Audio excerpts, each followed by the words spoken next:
Welcome back, ladies and gentlemen, mutants and cyborgs, to the r/civ Battle Royale, Part 64. I am Burgerkrieg, reading slides by your first-time emergency narrator Technostar BTD5. This was an unexpected part caused by an incredible surplus of action, or so I'm told, in the turns to come. Without further ado, brace yourself for the glorious carnage of a world at war. Title card by Mike Burnfire.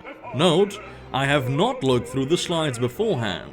Any predictions you see me make as I go through the slides one by one, I had no guarantee whether they would be correct or not.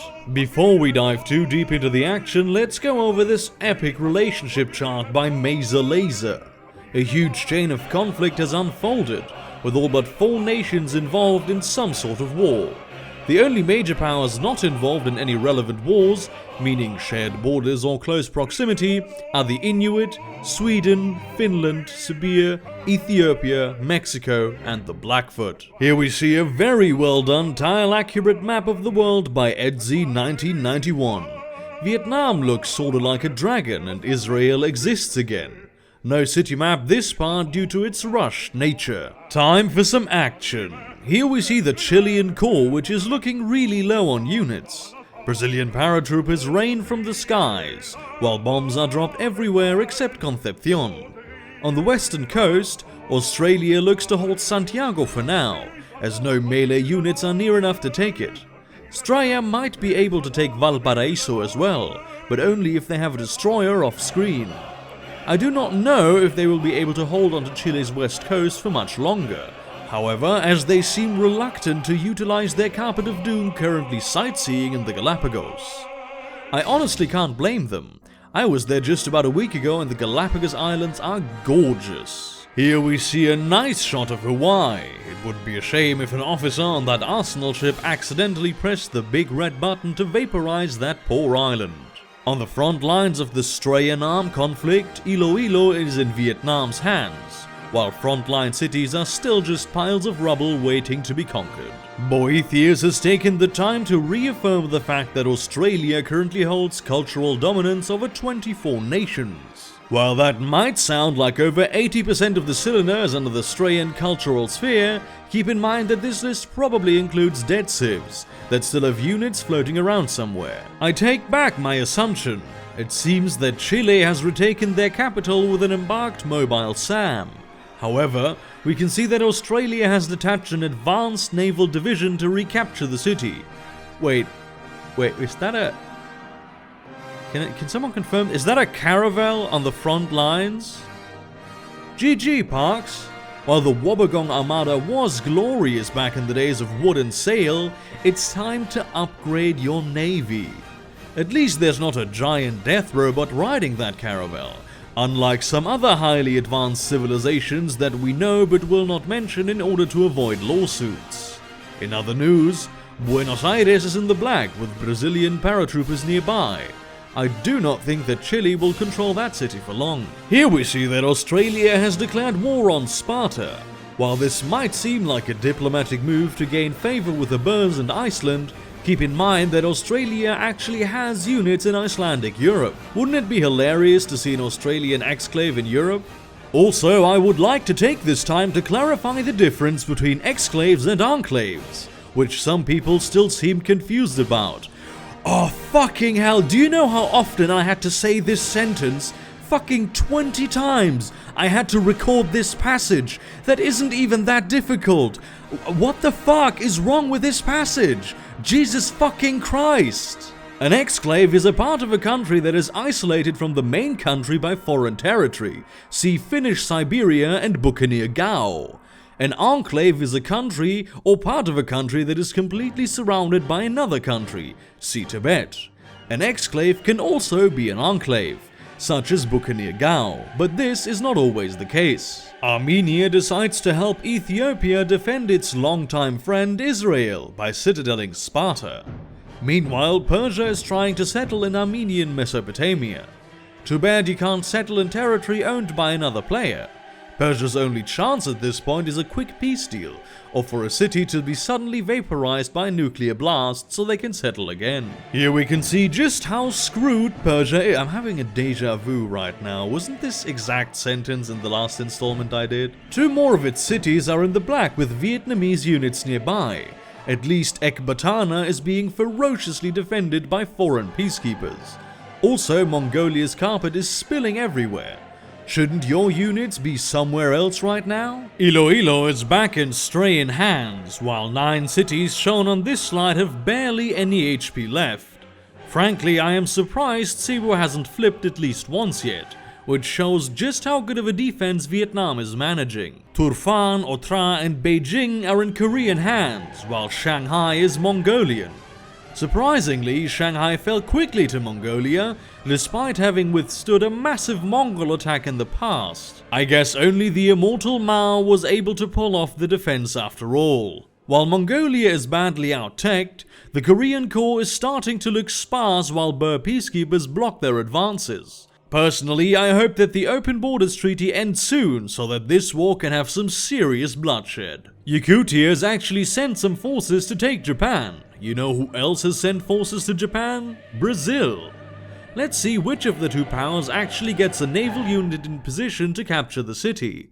Korean and Finnish peacekeepers desperately try to protect the land of anime and Godzilla, but are only succeeding in blocking Yakutia from dropping nukes on them. Australia has control over all of Borneo, but both sides are running low on units to throw into a WW1-like death charge. There are about as many damaged cities in this slide as undamaged ones, and planes can be seen flying overhead like swarms of insects. Meanwhile, Vietnam might soon start suffering from no melee unit syndrome, as most of their land melee units in this area are gone, and I don't see a single Vietnamese destroyer anywhere in this slide. It's happening! The trigger has been pressed. The conflict 2.0 has commenced. In all seriousness, this is big news. If anyone was thinking Mongolia might be able to hold out, I wouldn't get your hopes up. While Yakutia is mostly occupied by Finnish units, they have enough units of their own to take away any precious manpower that Mongolia has left. Off screen, we see that Carthage has turned a bit tanner and has started to exercise again, as Sparta retakes the city, presumably with the destroyers we saw earlier. Yakutia has 4 atomic bombs lined up to be fired, but first the Burr units have to move out of the way. With the rest of this slide, we can see just how small Yakutia's army actually is. However, they might manage to flip a few cities, especially with a decent-sized air force. Prime your F keys, everybody! Koreans wail in disappointment as their favorite anime shows are cancelled, but Yakutia seems to have celebrated getting rid of a dangerous ideology and dangerous haikus by declaring war on their weakest neighbor. Japan might flip the city once, but they are done for. Japan has spent most of the game confined to the northernmost tip of their main island. They had a decent start, but were eventually overrun by Australia before I even started following the CBR. They made the mistake of choosing freedom, or freedom as it is referred to sometimes. They were then killed remorselessly by Yakutia, but only after surviving longer than Canada and Arabia. Ikunik realizes that he was actually at war with Sweden and promptly makes peace.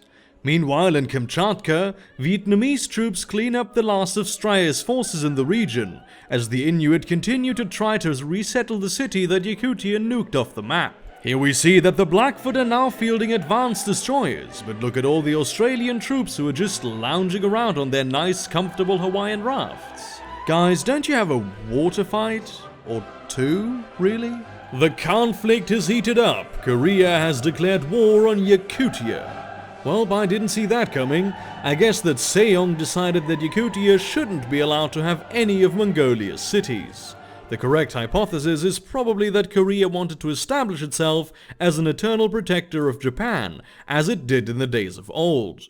A transoceanic romantic sense of bonding and camaraderie of sorts. Either that, or its citizens' death threats to Yakutia after their anime was cancelled that started this war. This area of the world will soon know even more bloodshed. Korea wastes no time putting their forces to use, recapturing Beijing and flipping Kanazawa. Osaka is in the black as Korea assists their ally Japan in trying to recapture their last city. Finnish units passively observe all sides of this conflict, waiting perhaps for the best time to strike. Korea seems determined to reconnect Pyongyang after years of isolation, quickly pushing the front lines past their exclave and dropping paratroopers in Yakutian heartlands. Yokosuka quickly finds itself a center of conflict after millennia of peace, as a Korean XCOM squad is dropped outside the city. Not much progress is made on the western side of this war other than a Korean anti-tank gun, SAM, and artillery somehow winding up in northern Yakutia. Sanchu and Beshbalik are low on HP, but are still reasonably well defended. Here we see a view of Afrikar, as we are informed that the Bucks have made peace with Chile. Our resident pirates had better put some units on this land, or any land for that matter. Over in Carthage, Burr units surround the city as the Spartans desperately try to continue the tradition of leg day in the city. Here we see a shot of Texas for once, and wait, is that a nuke? Yes, the cowboy city-state has acquired an atomic bomb after hearing legends of the Maori's death throes. Also, I don't give a shit. Honestly, at this point, so many people have told me so many different pronunciations of the word Maori, Mori, Murai, Malamala Ding Dong. Honestly, I'm just gonna say Maori from now on. Could Texas pull off a repeat of the Maori's last blaze of glory, or will they continue to live as a rump state that nobody notices? Only time will tell. The Punic worker packs up his bags and leaves the island of Sicily. In other news, the Burrs recapture Carthage from Sparta. I think this is all the relevant news on this slide, so let's move on. Just kidding, my prediction turned out to be right. Australia now controls Arisham, proving that Finland is not the only one who can use open borders to snipe a city half a world away. As we zoom out, we see that Mantinea is in the black, Australia has more units ready to fight in Europe, and that Sweden has brought a nuke to their southern border. Santiago flips again as Brazil captures Valparaiso and Castro. While the fate of Santiago remains unknown, I expect Brazil to keep the other two cities by the end of the war. While Castro looks to flip back to Chile, I can't see this war ending soon enough for Chile to retain much. Unprime your F-keys everyone, Korea rejoices as their favorite anime shows are renewed for another season, as Yakutian troops are nowhere to be found and Brazil has yet to bring a melee unit. Perhaps my eulogy will still be useful, but for now, Japan looks to live another day. Meanwhile, Korea prepares vengeance on Yakutia in the form of 2 atomic bombs. Leg Day returns to Arisham and Rome as Sparta promptly ends the hilarity of Australian Europe. Paul Kruger tries his hardest to sink the destroyers assaulting Carthage, but the Spartan navy might still be strong enough to flip the city once or twice more. Sri Jayawardhanapura Kotte and Australian India take more damage. Meanwhile, the Kimberley have a few atomic bombs, just in case. And I said the word! I said the fucking word, bitch! Persia is down to 2 cities, with Susa likely to flip next turn. Peacekeepers valiantly defend Ecbatana and Baghdad might flip back, but Persia's days are numbered. Our satellites focus on Ethiopian Egypt and Arabia to show us just how well they've carpeted, and just how screwed Sparta would be if war broke out. Hawaiian units lounge around amidst the mighty Ethiopian forces, still blissfully unaware that Hawaii now controls several fewer islands than when they last visited their homes, or that their families were killed in the Hawaiian genocide. Korea makes a push on all fronts, capturing Shanghai, Tokyo, and Hiroshima. TPang has used this opportunity to highlight that Korea is now using robot infantry. Yakutia, you'll soon be terminated. Korean, Yakutian, and Mongolian forces skirmish in a ring around the plantation near Otra. Generals will be analyzing the tactics used in this battle for many generations, that's for sure. Burr and Finnish paratroopers view the battle from the sidelines, hoping to learn new military tactics from the conflict. Korea continues to push the front line in Yakutia, finally reuniting Pyongyang with the rest of Korea. Seong looks to be at a serious advantage, as Yakutia's army is revealing itself to be as non-existent as it seems at first glance. The immortal Mao lives on in a scouting unit currently vacationing in a Finnish sauna. This nation is so peaceful. It's a shame, isn't it? Everyone killing each other and these people are just stuck in their saunas doing nothing. Come on, let there be war. Kekkonen hears my pleas and holy crap, that is a lot of war. I'm sure we will visit other theaters of conflict in the near future, so let's focus on the nations highlighted here. Finnish peacekeepers promptly abandon their facade and pull off one of their signature long-distance captures, taking Sanchu from Mongolia. This is definitely going to be Conflict 2.0. Here we see the far northern theater of the Conflict 2.0 as Kuchum Khan declares war on Tigin Darkhan. Unlike the previous conflict, Kuchum Khan seems willing to drop paratroopers into Yakutian land, meaning that city captures are very likely at this point. Due to Finland, I don't expect nukes to be used, but Yakutia will soon have even less land. The ever-exclusive ranks of peaceful but top 20 civilizations is now limited to just the Inuit, Sweden, the Buccaneers and Ethiopia. Australia retakes Santiago but looks unlikely to hold it. Meanwhile, Chile retakes Castro, while Brazil prepares to capture Buenos Aires and Puerto Montt. Yes, the city is totally a port. Chile's core is almost empty, so it looks to be only a matter of time. Chile's core is almost empty, so it looks to only be a matter of time before they're unable to retake their lost cities. Meanwhile, to the north, Australia decides to take on yet another opponent as they join with Armenia and the Blackfoot to invade Mexico. If Australia actually mobilizes their forces in Hawaii, Mexico could easily lose Baja California and be distracted long enough for the Blackfoot to regain lost territory. However, keep in mind that both Australia and Mexico have a large military presence in Inuit territory, so expect possible city flips on fronts you wouldn't normally expect. Australia has sent a naval detachment to deal with Mexico along with a couple of nuclear missiles. One good blast could take the former Hawaiian city of Waipahu down from 27 pop.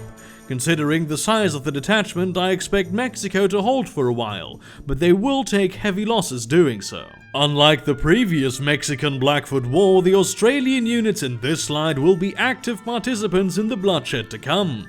Expect these hills to be filled with the blood of paratroopers. Other soldiers will die too, but mainly paratroopers considering the composition of the two armies. Kainar begins to take damage as Mexico tries to use their strategic citadel as a place to launch an offensive against the Blackfoot corridor. Keep in mind that the Blackfoot do not have open borders with the Inuit, but Mexico does. This will undoubtedly prove useful to Benito. Australia secures Brunei as Vietnam shows symptoms of no melee syndrome.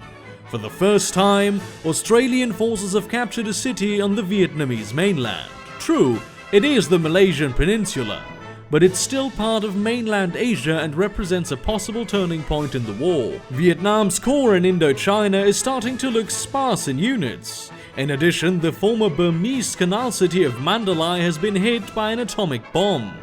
While Vietnam can certainly make a comeback, I see the war beginning to tilt in Australia's favor. Brazil's troops seem to be just passing through the waters near the Boer homeland.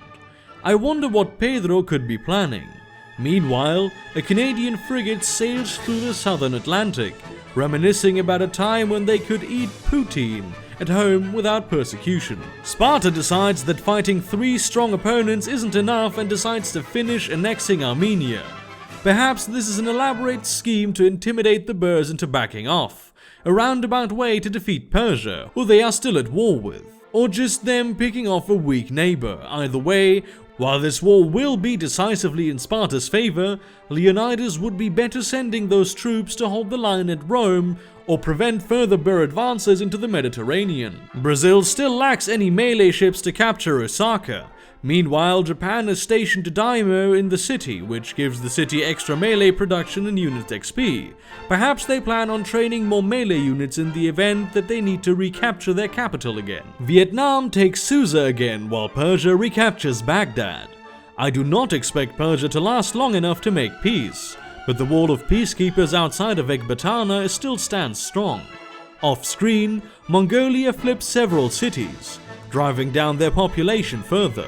Ishtar reveals that the Buccaneers hope to quickly resolve this situation of peace that is plaguing them by proving once and for all who is better at using carriers without planes and leaving their land barren of military units. An Iceland Buccaneer war would prove interesting, especially when you consider the Buccaneer tendency to do really well in transcontinental naval warfare. Agent M has confirmed that nobody likes even the slightest amount of poutine and maple syrup to be consumed on the cylinder. Australia, not content with fighting 4 relevant wars, wishes to finish the Inuits' job and end the Ghost Fleet once and for all. The mountains west of Sydney continue to glow as a reminder of the first time civilian lives were thrown away in a blaze of nuclear glory. The lyrics, "Where women glow and men plunder," are still being used by the Australian Propaganda Administration as a constant reminder of why young Australian men need to continue throwing their lives into war. It is now Winter War 3, Inuit versus Yakutia. Here we go. Not wanting to be left out of constant bloodshed, the Inuit decide that the only logical neighbor to attack would be their eternal rival Yakutia. While Inuit forces are scarce in the area, Yakutian troops are outnumbered 10 to 1 by the Finnish flying carpet in the area.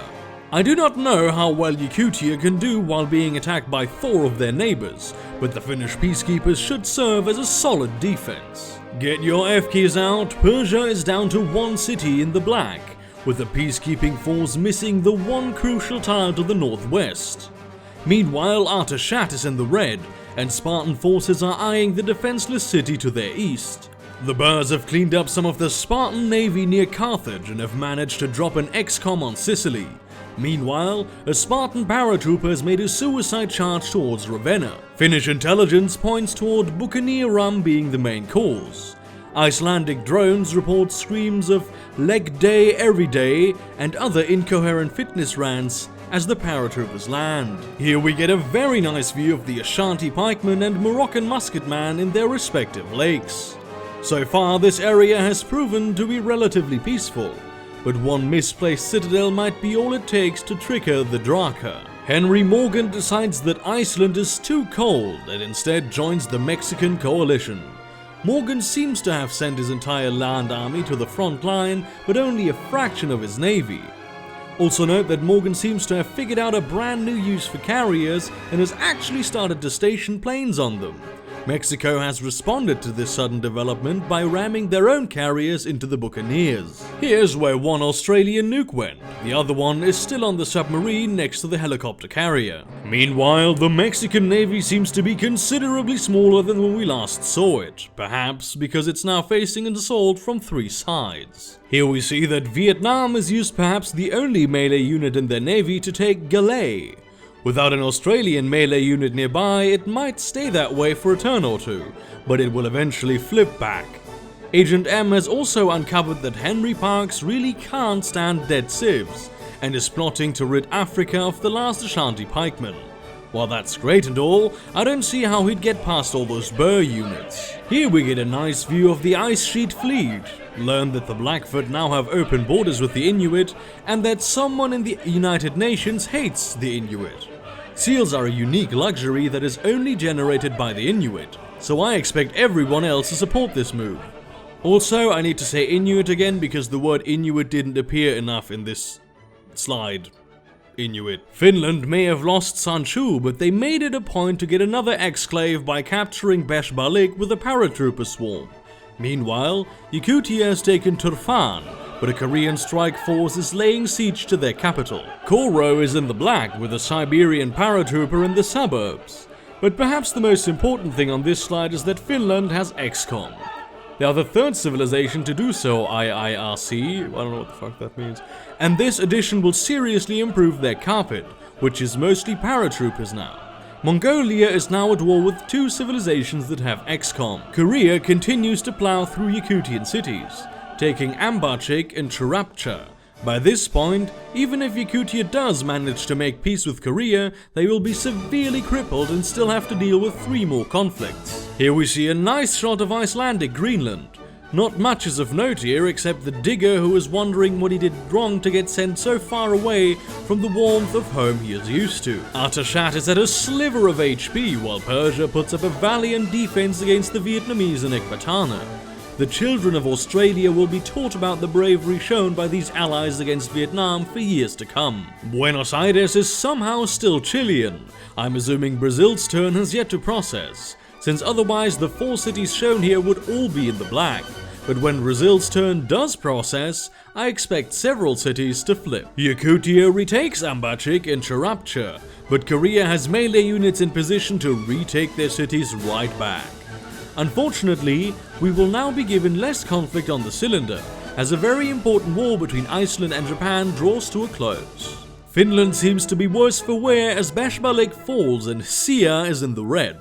However, Turfan is at 1 HP, so that paratrooper could potentially snipe the city from Korea. Australia's second nuke is dropped on Monterrey as the Wobbegong Armada prepares for landing on Baja California. Meanwhile, 2 more highly relevant wars end, with hostilities ceasing between Chile and Ethiopia and between Japan and the Kimberley. I swear I'm not looking ahead. Finland, as predicted, manages to snipe Turfan from Korea, and Mongolia is unable to recapture it. Sia is still Finnish, Yokosuka is still under siege, and Korea is surrounding Tiflis. So far, I've been very satisfied with the bloodshed witnessed in this area of war. Yet, according to TPang, this will continue. The Boers are seen fielding a chimera in Mongolia. This is not the first time we've seen a chimera. We saw one on Madagascar a few parts back, but this is the first time we've seen one scouting so far from home. As we can see, the Chimera is a futuristic scout, available at Gengineering.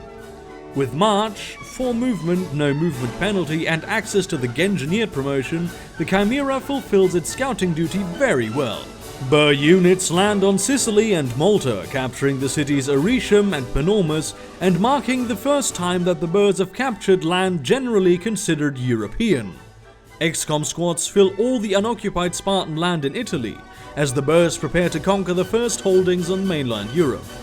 Rome is once again Icelandic. Buccaneer paratroopers march towards Guadalajara, as their navy lays siege to Laredo and Australia blockades Waipahu. Mexico is already taking a beating from a combination of nuclear strikes and conventional warfare. Hopefully we get to see some city flips on this front soon. Australia and Mexico have decided that the unnaturally cold Deep South is the best place to hold open warfare, as paratroopers from both sides skirmish between Dallas and Houston, as well as other places throughout Inuit lands. Press F to pay respects. Persia has no melee units left in position, so we can officially say that they are dead. Australia holds a special broadcast to honor their fallen comrades. But elsewhere in the cylinder, many are scratching their heads as they try to remember what Persia is. Persia started the Battle Royale in a particularly weak spot, with little room to expand and very poor terrain. Persia's only large city was Pasargadae, while the rest of their core had cities with under 15 population. Persia was at one point able to conquer Baghdad from Arabia, but spent most of the remainder of the game in peaceful hiding. That was until the Vietnamese attacked, conquering their lands in a span of about 3 parts. Rip in pepperoni, Persia. The Blackfoot are back with a vengeance. Paratroopers fall from the skies and recapture Ahapitape, while a brand new advanced destroyer liberates Aninin from Mexican rule. Meanwhile, Blackfoot troops occupy the Mexican citadel and prepare to hold their newly reconquered territory. Here is a still impressive shot of the Australian mainland. Australia's core seems a lot less empty than Vietnam. Off-screen, Chile has recaptured Santiago, and Australia's gains on Vietnam seem marginal at best. This war will probably be decided by who has the best production in a war of attrition. To finish off this action-filled part, we can see on the minimap that Finland has lost Sia, but has gained another exclave, Koro, as compensation. Finland is only at war with Mongolia, so what I think happened was that Mongolia sniped Koro, which was taken by Finland. Onto the info addict slides. Here we see that the Boers are having trouble getting their production over 9,000 with the Inuit close behind. What is surprising is that Vietnam is only slightly behind Australia in production, which only shows you how low production those island cities are. Here are the military stats. Naturally, the Boers are on top, but Australia is surprisingly close. Vietnam has fallen behind Finland in military power, which shows just how bloody this war has been for them. For some reason, we get to see the rump states first. Of note is that Sparta only has 13 cities. Now to the top of the cities chart. Australia is down to 98 here due to Vietnam capturing Colombo and a few other cities on the minimap, while the Boers are up to 64 with the capture of Mantinea. No surprise here, the Boers lead the science game, but is that science useful to them? Nope, the Boers have completed the tech tree. Lesser nations beware, the full might of the Draka can now be directed outwards. Also of note is that Korea is only 12 techs off, and the Inuit 10. No religion map this time, perhaps due to the rushed nature of this part. This has been a fun and very bloody part. We witnessed the death of Persia and the near-death experience of Japan. Ethiopia and Sweden are now the only large nations not involved in a relevant war. This has been Burgerkrieg reading slides by TechnoStar BTD5 as your emergency narrator. Good night.